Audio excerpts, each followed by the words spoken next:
Karating lang namin dito sa kubo namin ay no. Grabe talagang hingal.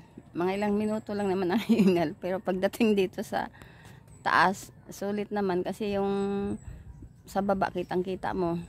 Tapos ma-amaze mo yung mga huni ng ibon.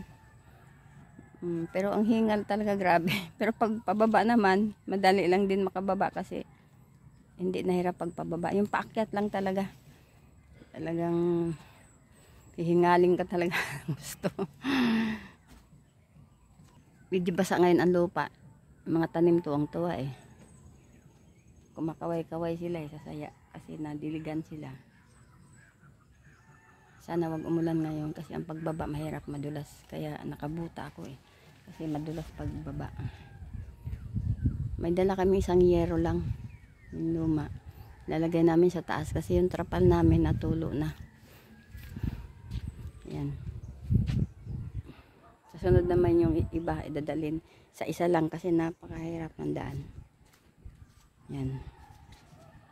Ito na yung pagka nandito na nga. Kasi dito sa taas maliwalas tapos malamig ang hangin.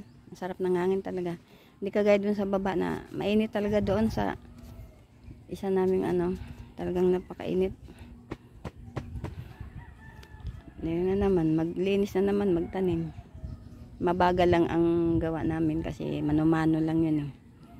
Isa lang din, imbilabid ko ang nagano.